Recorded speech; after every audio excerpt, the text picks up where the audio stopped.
तुम्हें मेटलर्जी में बेसिकली क्या पढ़ाया जाता है, इसमें तुम्हें पढ़ाया जाता है कि तुम्हें जो है वो मेटल को कैसे एक्सट्रैक्ट करना है। बेसिकली यही सर ने बताया होगा। सारी की सारी मेटलर्जी में तुम्हें ओवरऑल लास्ट में एक मेटल को निकालना होता है बाहर।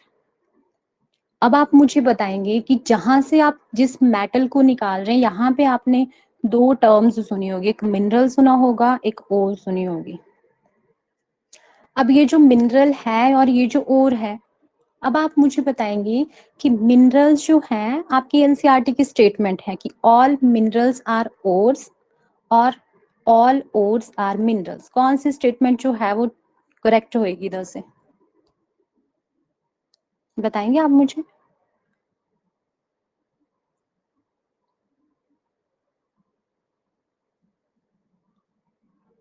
फर्स्ट स्टेटमेंट करेक्ट है कि सारे के सारे जो मिनरल्स हैं वो ओर होते हैं और सारी ओर जो है वो मिनरल्स नहीं होती है। पक्की बात है?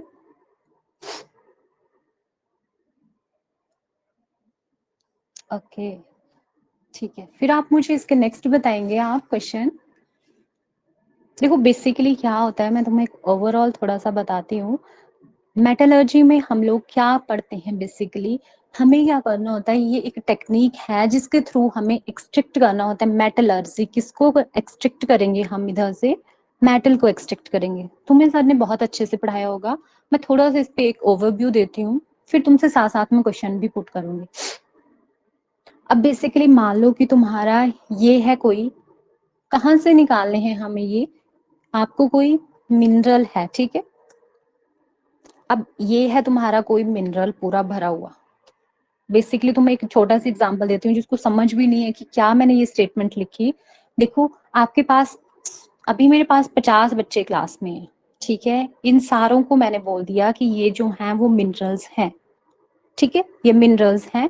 अब इधर से जो बच्चा अच्छे से पढ़ेगा, जिसका दिमाग में भर जाएगा कि मुझे पेपर क्लियर करना है, वो क्या होगी, और मतलब मिनरल में कुछ ही ऐसी चीजें होंगी जो क्या होंगी, और। तो इधर से मैं इनको निकाल लूंगी बाहर, ये है और। क्या मैंने बोला, एक मिनरल है, मान लो तुम्हें, हमें बेसिकली मेटलर्जी में जो आयरन है उसको बाहर निकालना होता है, ठीक है। अब आयरन को निकालने के लिए एक बहुत लंबी प्रोसेस के थ्रू हमें गो थ्रू होना होता है। तुम्हें क्या है, मान लो एक मिट्टी का तुम्हें बड़ा सा ढेर है, एक मिट्टी का बड़ा सा, मतलब कोई भी है, तो उसको तुम्हें तोड़ना है पहले। तो वो पहले तो उसके साथ में मिट्टी भी होएगी, तो उसमें तुम्हें देखो अगर छोटे छोटे स्लिट्स होते हैं, ठीक है, वो छोटे छोटे स्लिट्स में तुम्हें एक कोई ऐसा पीस मिलेगा जिसमें तुम्हें लगेगा कि आयरन ज्यादा है, ठीक है। तो उसको तुम निकालेंगे बाहर, दिस इज द ओर।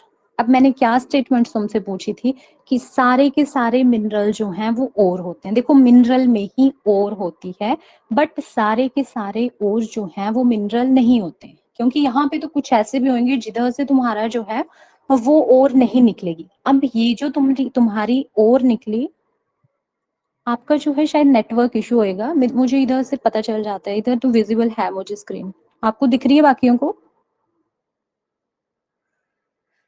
अब तुम्हें क्या करना है, बेसिकली ये तुम्हारा एक मिनरल है, इससे तुम्हें एक ओर को बाहर निकाल लिया, मतलब तुम्हें इधर से मिनरल को बाहर निकालना है। तो अब तुम्हें एक और निकल के आ गई कि इसके अंदर तुम्हारा आयरन भरा पड़ा है, तुम इधर से इसको एक्सट्रैक्ट करो। तो अब इधर से इधर तक की प्रोसेस में जितने भी तुम्हें सर ने मेथड पढ़ाए होंगे वो इधर ही इम्प्लीमेंट होंगे। और से मिनरल बनने की प्रोसेस को बोलते हैं उसकी purification, and this is called as metallurgy. क्या किया आपने, एक साइंटिफिक और कुछ टेक्नोलॉजीज यूज की, कुछ मेथड्स जिसमें आपने एक्सट्रैक्ट किया किसी मेटल को उसकी ओर से, ठीक है। इसमें बहुत से डिफरेंट डिफरेंट मेथड्स लगाए जाते हैं सबसे।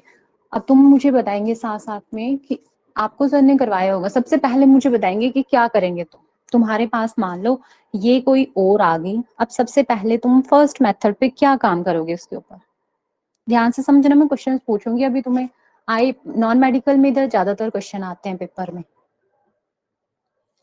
अब तुम्हारे पास एक और दे दी, देखो मैं तुम्हें बेसिक सा बताती हूँ। हाँ, सबसे पहले तुम्हें क्या करना है, उस ओर को एनरिचमेंट ऑफ ओर करनी है। अब एक है तुम्हारा, दो टर्म्स इधर यूज होंगे, एक गैंग और एक होता है और। गैंग ये होता है जो छोटे मोटे कंकड़ पत्थर है, और है जो तुम्हें निकालनी है बेसिकली, जिसमें तुम्हारा मेटल प्रेजेंट है। अब तुम्हें बेसिक सा हमें क्या करना होता है इधर, हमें इसको क्या करना है, अलग अलग तरीके से इसमें से जो है वो इस गैंग को बाहर निकालना है। तो इसको हम कैसे कैसे बाहर निकालेंगे, सबसे पहले क्या करेंगे हम, या तो इसको वॉश कर देंगे। मान लो वो उस मिट्टी का एग्जाम्पल लेते हैं हम लोग, वो मिट्टी का टुकड़ा था तुम्हारा और इसके अंदर तुम्हें छोटे छोटे स्लिट्स तुम्हें लगता, अब ये तो बहुत छोटे छोटे होंगे है ना, तो इसको निकालने के लिए पहले तो इस मिट्टी को तुम्हें बाहर फेंकना पड़ेगा। तो इसको कैसे तुम बाहर फेंकेंगे, तुम्हें सबसे पहले क्या करनी है, इसकी हाइड्रोलिटिक वॉशिंग। बताएंगे मुझे कौन कौन से इसमें हाइड्रोलिटिक वॉशिंग करी जाती है, बताया होगा आपको किस किस में हाइड्रोलिटिक वॉशिंग जो है वो करी जाती है,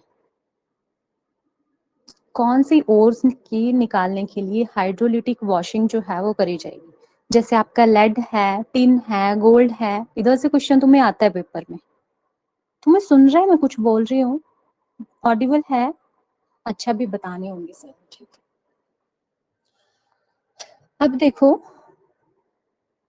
अब तुम्हें क्या करना है, हाइड्रोलिटिक वॉशिंग करवानी है किसी चीज की, मतलब तुम्हें सिंपल भाषा में दिमाग में एक कहानी की तरह चीज को समझा करो, तब तुम्हें अच्छे से समझ आती। मान लो तुम्हारे पास ये वाली चीज आ गई, अब इसके बाद बार भी इसको बहुत कंकड़ पत्थर लगे होंगे, तो सिर्फ तुम्हें उसको निकालना है पहले। तो तुम्हें पहले बोल दिया कि इसको धो दो तुम, ठीक है, तुमने इसको हाइड्रोलिटिक वॉशिंग कर दी। ज्यादातर ये करी जाती है टिन के केस में, लेड के केस में, गोल्ड की रिफाइनिंग वगैरह में ये की जाती है हाइड्रोलिटिक वॉशिंग। उसके बाद अब क्या हुआ, अब देखो जो आयरन है, आयरन की बेसिकली बात हो रही है। अब उसमें तुम्हें क्या, इसके बाद तुम्हें सेकंड मेथड बोला होगा मैग्नेटिक सेपरेशन। तुम्हें क्या करना है, अब देखो जो आयरन है, अब तुम्हें इसमें से जो बाहर लगा होगा इसमें, मतलब कुछ भी है उसको तुमने वॉश कर दिया। अब जो चीज वॉश होके निकल गई, अब तुम्हें सेकंड मेथड है, या तो तुम उसको, अब आयरन को अपनी तरफ कौन अट्रैक्ट करता है, मैग्नेट अट्रैक्ट करता है। तो तुम्हें बोला जाता है कि यहाँ पे तुम मैग्नेटिक सेपरेशन कर लो, कि जो फिर से बच जाएगा कुछ चीज, उस वो तुम्हारा आयरन होगा, वो अपने आप जो है वो मैग्नेट के साथ आके लग जाएगा। ठीक है, ये जो मेथड है ज्यादातर ये क्या करता है, कहाँ पे ज्यादातर इम्प्लीमेंट किया जाता है, ये आयरन के केस में, जो आपका फेरिक ऑक्साइड है उसको निकालने के लिए मैग्नेटाइड। मैग्नेटाइड किसकी ओर है भाई? हम्म,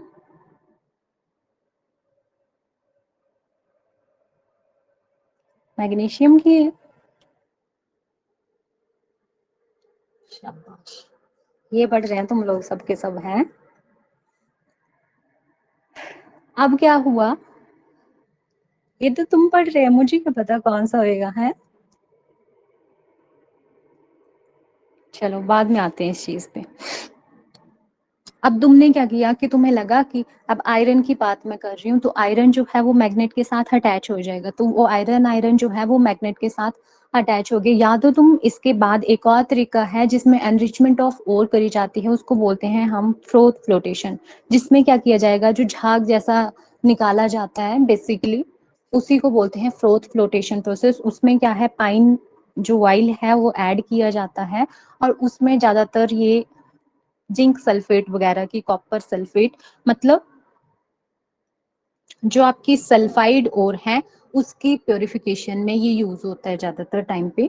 और इसमें क्या चीज को ऐड किया जाता है, जो आपका पाइन वाइल है जो कलेक्टर होता है उसमें ये डाला जाता है, ऐड किया जाता है उसमें साथ में। ठीक है, और इसके लास्ट में एक और तुम्हें बताया होगा सर ने, जो लीचिंग की जाती है। लीचिंग क्या है, ऐसा मेथड, मुझे बताएंगे लीचिंग कब की जाती है? सिंपल, तुम्हें इस वाले केस में जो गंदगी है उसको ओर से बाहर निकालना है। ठीक है, तो लीचिंग में भी ऐसा ही होएगा। लीचिंग कब स्पेसिफिकली की जाती है सारी चीजें, वॉश तो सिर्फ हम उस चीज को कर सकते हैं जहां पे जो है, देखो लीचिंग कब करी जाती है बेसिकली, जब आपकी जो ओर है वो सॉल्युबल फॉर्म में हो, और जो गैंग है आपकी वो इनसॉल्युबल हो। तो जो इनसॉल्युबल चीज है वो नीचे बैठ जाएगी, और ओ जो है जो सॉल्युबल है वो घुल जाएगी। ऐसा ही होएगा ना? अब ठीक है, यहाँ तक हमने क्या सोच लिया कि हमें क्या करना है, उसको एनरिच कर दिया हमने और को, या तो कुछ में हमने मेथड लगाया कि उसको हमने हाइड्रोलिटिक वॉश कर दिया, या तो जिसकी वॉशिंग नहीं, वॉशिंग करने के बाद कुछ में जो मैग्नेटिक प्रॉपर्टी थी उसको हमने मैग्नेटिक सेपरेशन से बाहर, मतलब गंदगी से अभी और को तुमने बाहर निकालना है, बस इतना ही तुम्हें इधर करना है। अब ये जो और थी, कईयों में तुमने क्या किया, फ्रोथ फ्लोटेशन एक मशीन में चलाया, उसमें एक झाग जैसा निकाला, उसमें सल्फाइड की ओर निकल के बाहर आ गई। अब एक्सट्रैक्शन जो है, अब ये तो तुम्हारा हो गया बेसिकली कि तुमने ओर को निकाला अभी, ठीक है। अब तुम्हें क्या करना है, उससे नेक्स्ट प्रोसेस में क्या किया जाता है, एक्सट्रैक्शन करनी है तुम्हें ऑफ मेटल फ्रॉम ओर। अब ओर से तुम्हें क्या निकालना है, मेटल। यही करना है इसके बाद अब, कि कुछ और करना है इसके बाद अभी, भाई बोलो। ऑक्सीडेशन करनी है। कैसे करते हैं ऑक्सीडेशन, फिर क्या होती है ऑक्सीडेशन, पहले तो ये मुझे बताएंगे।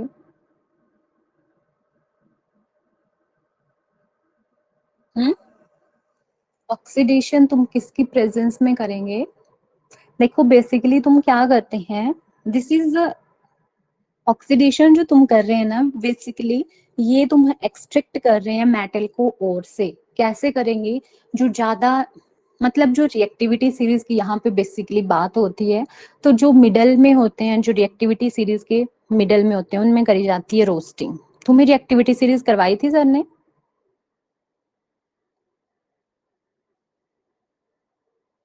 चलिए ठीक है, फिर तो हमें उधर चलना चाहिए। थोड़ा क्वेश्चन पूछती हूँ मैं तुमसे। मैं तुम्हें चार ऑप्शंस देती हूँ, तुमने बताना है मुझे इधर सबसे जो हाईली रिएक्टिव है वो कौन सा है। फर्स्ट है एल्यूमिनियम, सिल्वर, गोल्ड और कैल्शियम। बताएंगे which one is highly reactive. That is a calcium. Calcium जो है that is a highly reactive. ठीक है, अब मैं आपको एक रिएक्शन लिखवाती हूँ, आपने मुझे बताना है, जिंक है, MgCl2 है, मुझे बताएंगे इसके आगे का क्या रिएक्शन होएगा। जिंक है, MgCl2 है, इसके नेक्स्ट क्या रिएक्शन होएगा। No reaction. देखो रिएक्टिविटी सीरीज में तुम्हें क्या बताया जाता है बेसिकली, कि जो चीज जो है वो हाईली रिएक्टिव है वो लेस, मतलब एक जो है वो ज्यादा शक्तिशाली है और दूसरा कम है। अब देखो जिंक जो है रिएक्टिविटी सीरीज में बाद में आता है, तो ये जो है मतलब इसमें, इसके शरीर में जो है वो कम ताकत होती है और ये ज्यादा पावरफुल होता है। ये ज्यादा पावरफुल है तो ये क्या करेगा, अब ये वाला इधर होएगा, तब तो ये ठीक है, इसको डिस्प्लेस कर देगा। पर ये तो बेचारा कमजोर सा है पहले ही, तो इतना शक्तिशाली इसके आगे खड़ा है, इसको तो ये धक्का भी नहीं दे पाएगा ना। तो जब रिएक्टिविटी सीरीज का जो कोई मेटल है जो लेस रिएक्टिव है उसको डिस्प्लेस करना है हाईली रिएक्टिव को, तो दैट इज नॉट पॉसिबल। अगर इधर होता आपका Mg और इधर होता ZnCl2, तब आपका रिएक्शन पॉसिबल था, क्योंकि ये बहुत ज्यादा शक्तिशाली है, ये तो कम शक्तिशाली है, इसने तो इसको ऐसे धक्का देके साइड करना था और बोलना था इधर मैंने रिएक्शन करना है। ठीक है, तो तुमने रिएक्टिविटी सीरीज को अच्छे से पढ़ लेना है। अब बताएंगे मुझे जो सबसे लेस रिएक्टिव मेटल है वो कौन सा होएगा। रिएक्टिविटी सीरीज के सबसे लास्ट में क्या आता है, प्लेटिनम। उससे कम होएगा gold, silver, mercury, that's all. अब देखो हम लोग क्या कर रहे थे, हमने देखा कि अभी जो है वो तुमने क्या किया, हमने उस मेटल को, उस ओर को बेसिकली हमने क्या कर दिया, धो दिया, साफ कर दिया, निकल जाइए वो बाहर। अब हमें उसको, उसमें से मेटल को कैसे एक्सट्रैक्ट करना है, तो तुम्हारे पास इधर दो ऑप्शन सर ने तुम्हें करवाए होंगे। एक तुम्हें बोलोगा रोस्टिंग, एक है कैल्सिनेशन। ठीक है, ये इंपॉर्टेंट है, इधर से तुम्हें सिर्फ इतना क्वेश्चन एचपी टेट वाले पूछते हैं कि बेसिकली, देखो मैं तुम्हें एक कहानी समझाती हूँ, अगर तुम्हें मेरी बोली हुई बात याद रहेगी तो तुम्हें ये सारी चीज पेपर में याद रहेगी। बेसिकली क्या होता है, मान लो ये कोई दो दोस्त हैं, ठीक है, ये सिर्फ एक कहानी है, इसको गलत मत लेना तुम लोग। दो दोस्त हैं, ठीक है, ये कोई बॉय है, ये कोई गर्ल है, दोनों फ्रेंड हैं आपस में। अब इनमें बहुत ज्यादा फ्रेंडशिप होगी आपस में, बहुत बॉन्डिंग है इनके बीच में। ठीक है, ये जो बॉय है दिस इज द ओर, ठीक है, दिस इज द गैंग। अब तुम्हें क्या करना है, इनको जो है वो अलग करना है। घर वालों क्या सोच रहे हैं इनके कि इनको इस एक दूसरे से बात नहीं करने देनी है, हमें इसको करना है एक दूसरे से अलग। तो उन्होंने एक अलग अलग मेथड अपनाना शुरू किए। ये तो हो गई कि ठीक है, बेसिकली ये और को बाहर निकाल दिया गैंग से। अब कुछ लोगों में इतना ज्यादा डीप रिलेशनशिप था उनका कि वो नहीं छूट पा रहे थे, एक दूसरे से बात करना नहीं बंद हो पा रहा। फिर क्या करी, सबसे पहले तो नॉर्मल सा मेथड अपनाया जाता है, ठीक है, जिसमें घर वाले थोड़े गर्म हो जाते हैं, जिसमें करी जाएगी। अब रोस्टिंग क्या होता है, किसी चीज को पकाना होता है। पकती कब है कोई चीज, जब ऑक्सीजन की प्रेजेंस होती है। ऐसे ही होता है ना भाई। तो तुम्हें क्या करना है, सल्फाइड के ओर को तुमने बेसिकली कन्वर्ट करना है मेटल के ऑक्साइड में। सिंपल पूछा जाता है कि जब भी रोस्टिंग करी जाती है प्रेजेंस ऑफ ऑक्सीजन में, मान लो क्या किया जाएगा उस चीज को। अब ये तो लड़के लड़की तो साइड का कॉन्सेप्ट है, बेसिकली तुम्हारी जो ओर है, अब कुछ में गैंग इस तरह से लगा होगा कि वो नहीं छूट रहा होगा, जैसे इनकी बॉन्डिंग है वो नहीं अलग हो पा रहे हैं ना। फिर क्या करेंगे, इनको डंडे लगेंगे घर वालों से, वैसे ही इसको ज्यादा गर्म किया जाएगा हाई टेम्परेचर पे इसको। फिर जो इसके साइड वाली कुछ डस्ट वगैरह होएगी वो निकल जाएगी, ठीक है। पर आयरन थोड़ी मेल्ट होता है ना, ज्यादा भी हीट करें तब भी वो मेल्ट नहीं होएगा, तो सिर्फ इसकी जो डस्ट है वो निकल जाएगी। तो रोस्ट होता है किसी चीज को पकाना। कोई चीज कब पकती है, जब ऑक्सीजन की प्रेजेंस होती है, ठीक है। अब ये वाली कहानी तो होगी, कुछ लोगों को घर में डंडे लग जाते हैं, है ना। तो फिर वो क्या करते हैं, वो तो छोड़ देते हैं, ठीक है, कुछ की फ्रेंडशिप इधर ही टूट जाती है। हम कुछ लोगों में और ज्यादा डीप फ्रेंडशिप होती है, वो वैसे भी नहीं टूटती है। फिर उनके घर वाले उनको एक कमरे में बंद कर देते हैं। करते नहीं होंगे, बस ये फिल्मों में मैंने भी देखा और तुम्हें भी समझा रही हूँ। ये बच्चों को याद करने के लिए बनाई है मैंने कहानियां। अब देखो क्या करते हैं, ये कैल्सिनेशन में क्या करेंगे, अब इनका इधर फाइनल ब्रेकअप करवाना होता है, एक को कर दिया कमरे में बंद, मतलब उस कमरे में ना ऑक्सीजन होएगी ना कुछ होएगा। एयर एंड ऑक्सीजन की जब एब्सेंस होएगी तब क्या होएगा, कैल्सिनेशन होएगी, ठीक है भाई। अब तुम्हें क्या करवाया, तुमने इधर इधर तक पहुंच गई तुम्हारी कहानी। तुमने क्या करा, बेसिकली वो जो ऊपर से मेथड थे एनरिचमेंट ऑफ ओर, वहां से तुमने वॉशिंग स्टार्ट की, इधर से तुमने रोस्टिंग करी, कैल्सिनेशन, यहाँ तक की प्रोसेस में तुम्हें क्या करना है, गैंग गैंग क्या होती है, गंदगी, उसको क्या करना है, बाहर निकालना है बेसिकली। इधर तक तुम्हारी इतनी ही प्रोसेस होएगी, ठीक है। अब कुछ फाइनल जो कुछ गंदगी है, ये तो मान लो सारी निकल गई, सारी निकल गई। फिर तुमने देखा होगा इसके बाद एक प्रोसेस होती है स्मेल्टिंग। अब तुम्हें क्या करना है, रिफाइनिंग करनी होती है बेसिकली मेटल की, मेटल को रिफाइन करना होता है। अब तुमने देखा होगा कुछ लोगों में इतना सब कुछ हो जाने के बाद भी बहुत ज्यादा एक दूसरे में अभी भी बॉन्डिंग रह जाती है, जिसको फिर उसके लिए एंट्री करवाई जाती है फ्लक्स की, मतलब तीसरे पर्सन की entry. This is the previous year question in the non medical, जितना मुझे याद है नॉन मेडिकल में इधर से क्वेश्चन आया हुआ है। जिसने पेपर दिया होगा उसको क्वेश्चन भी पता होगा।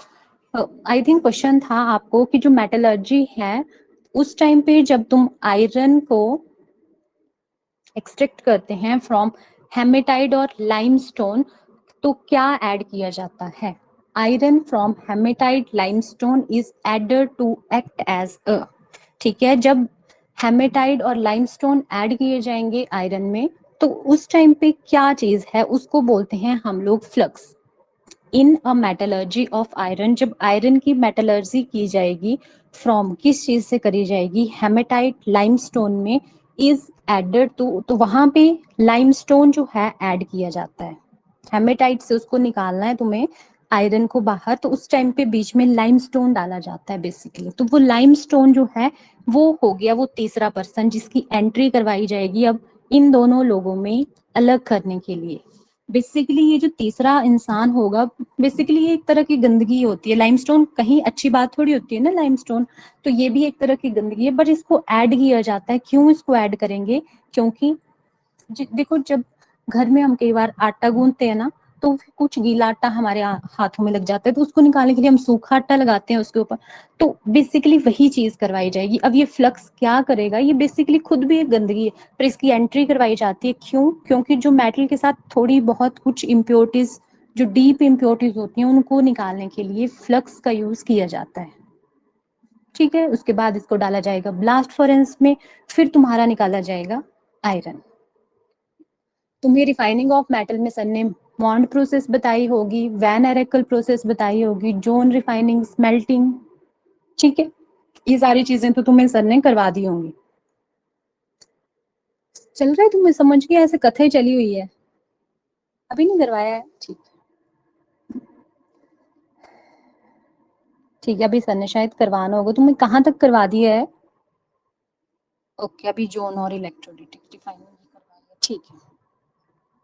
बेसिकली अब तुमने करवा दी स्मेल्टिंग, और स्मेल्टिंग के बाद तुम्हें क्या करना है, क्या फ्लक्स को तुमने बीच में ऐड कर दिया।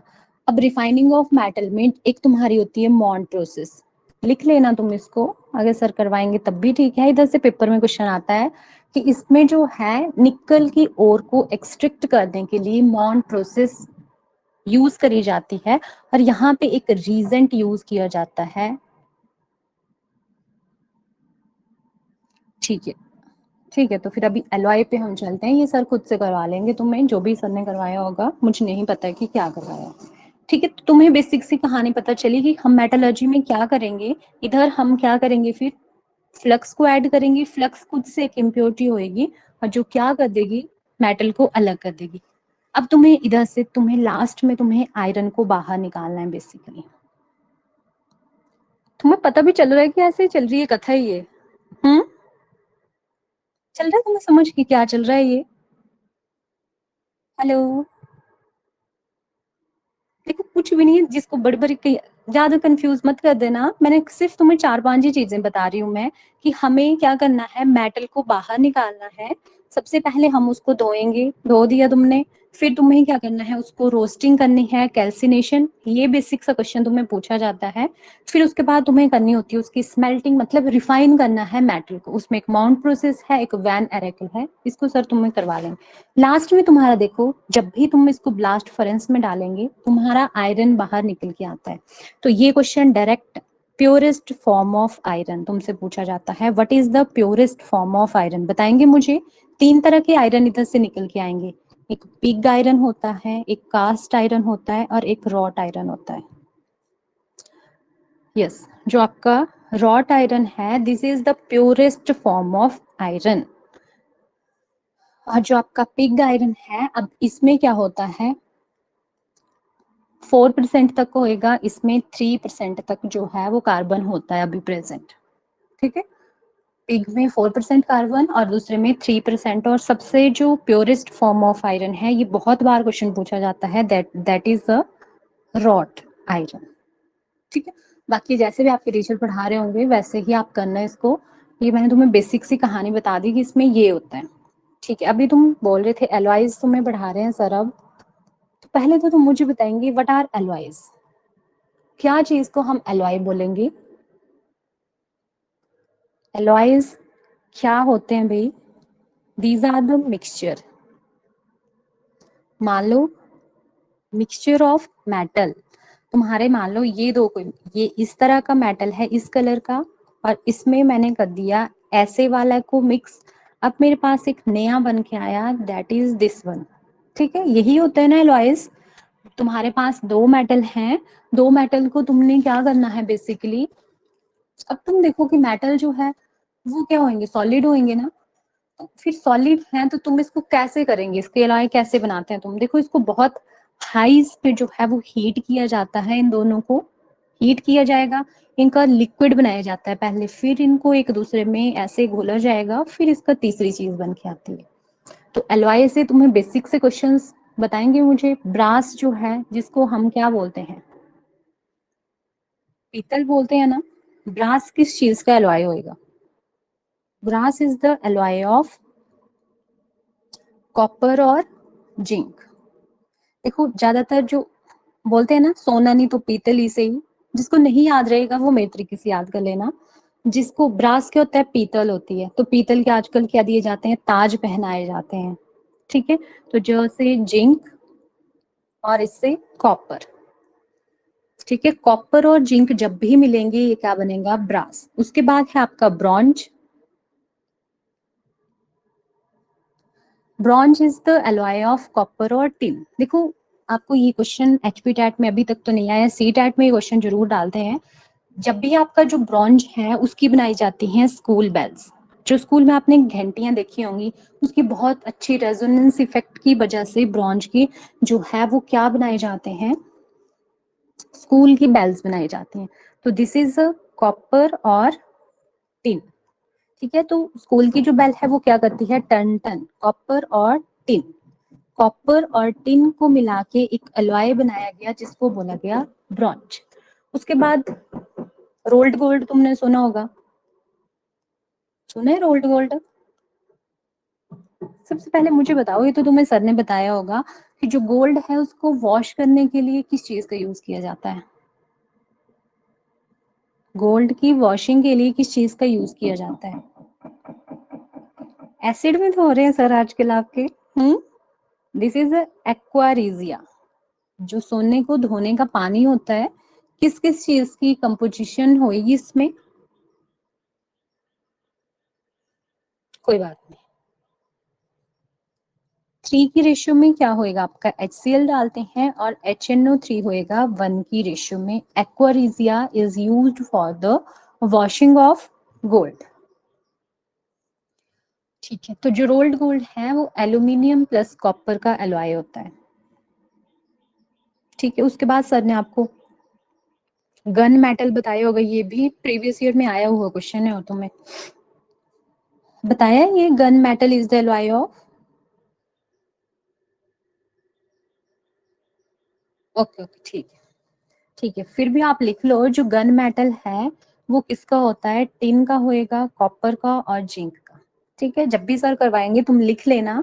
जो गन मेटल है, देखो गन जो होती है बेसिकली उनका जो मेटल है वो कैसा होना चाहिए, ताजा होना चाहिए और टाइट होना चाहिए। तो टी से टिन, टिन, तांबा, कॉपर और जिंक, क्या क्या चीजें इसमें होंगी, टिन, कॉपर, जिंक। और बेसिकली तुम्हें पता है जो हमारे कॉइन्स बनाए जाते हैं वो भी एलॉयज होते हैं। सिर्फ सुन लो, बाकी सर खुद पढ़ा देंगे फिर। ठीक है, और जो नोट होते हैं, देखो आपने देखा होगा जो नोट होते हैं वो नहीं फटते हैं। जो फट जाते हैं ना नोट, वो सेलुलोज के बनाए जाते हैं, मेडिकल वालों को ही पता होगा। और कॉइन्स जो हैं वो एलॉयज होते हैं, इसमें फॉस्फोरस, टिन और कॉपर वगैरह बनाया जाता है। अब एक होती है तुम्हारी स्टील। स्टील में भी, स्टील देखो बेसिकली आयरन ही होता है, पर जब उस आयरन में हम कार्बन डाल देते हैं, कार्बन मतलब जैसे मान लो आपके पास 1 लीटर दूध है, तुमने उसमें थोड़ा सा क्या किया, दही ऐड किया, वो फट जाएगा। वैसे ही आयरन में जब तुम कार्बन, जितना ज्यादा कार्बन ऐड करेंगे वो वैसे ही उतनी ही हार्ड स्टील होती जाती है। ठीक है, दैट्स ऑल। अब मैं तुमसे क्वेश्चंस पूछती हूँ, तुम मुझे बताएंगे, इसको छोड़ो अब, इसको खुद से पढ़ लेना, सर जब भी पढ़ाएंगे तुम्हें। हाँ, एक क्वेश्चन बताएंगे, which of the following metal form a amalgam with other metals. Amalgams तुम्हें बताए होंगे, बताएंगे मुझे कौन सा मेटल जो है वो अमलगम बनाता है अदर मेटल्स के साथ। That is your mercury. Next question बताएंगे आप मुझे, phenolphthalein is a synthetic indicator and its color in acid and base is respectively। बताएंगे एसिड में कौन सा कलर देगा और बेस में कौन सा देगा। This is a colourless to pink. Acid में कलरलेस होगा और दूसरे में होएगा पिंक। नेक्स्ट क्वेश्चन बताएंगे आप मुझे, typical element belongs to which period. कर दिया ना तुमने periodic table, that is the 3rd नंबर। ओके, नेक्स्ट क्वेश्चन बताएंगे, most abundant metal in earth crust.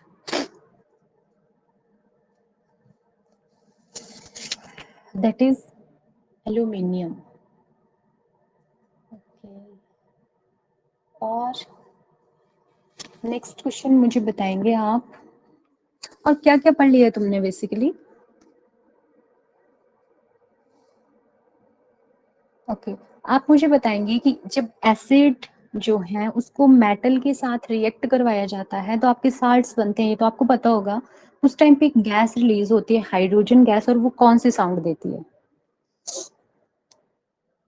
That is a pop sound. What is the formula of limestone. तुमने फॉर्मूले सारे पढ़ लेने, ठीक है। और ब्लीचिंग पाउडर का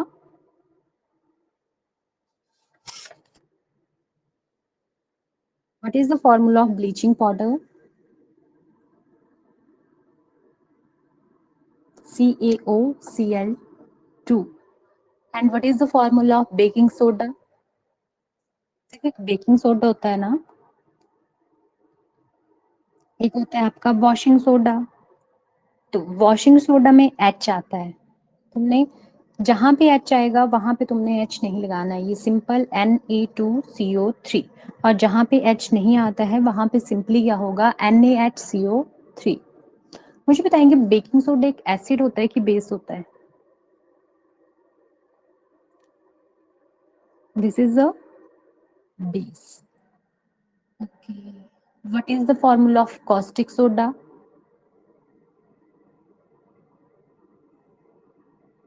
है नहीं पता? पता है, NaOH। ओके, नेक्स्ट क्वेश्चन बताएंगे, what is the formula of gypsum?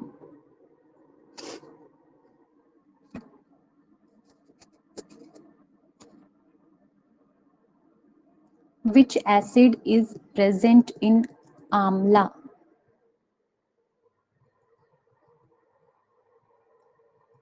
That is the ascorbic acid. And which acid is present in orange? That is the citric acid. And in a milk, which acid is present? That is the lactic acid. Okay, conjugate acid और base करवा दिए आपको? Okay, बताएंगे आप मुझे conjugate acid of this? Conjugate acid बनाना है आपने इसका,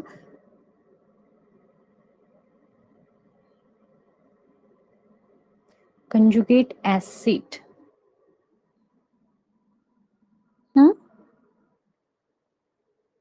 देखो एसिड का मतलब होता है ऐड करना है तुमने किसको, हाइड्रोजन को, तो H2 हो जाएंगे, बाकी तो वैसे ही होएगा। ओके, लास्ट क्वेश्चन आप मुझे बताएंगे, विनेगर जो है वो कितने परसेंट ऑफ एसिडिक एसिड होता है? कितने परसेंट एसिडिक एसिड को हम विनेगर बोल देते हैं?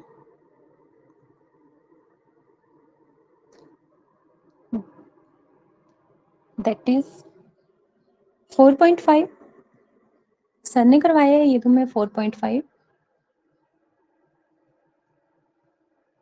4 से 5 के बीच में, ज्यादातर हम कंसीडर करते हैं 5.8% of acidic acid.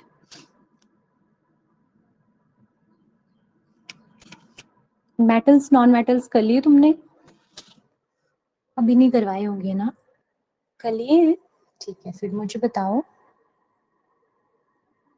Name the non metal which is liquid at room temperature.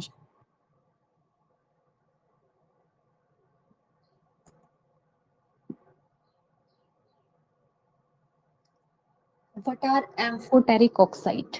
They react with acid, base or both?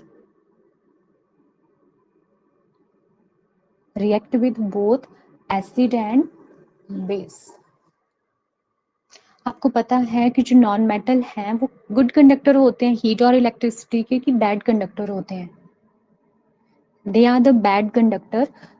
एक नॉन मेटल मुझे बताएंगे this is the good conductor of heat and electricity?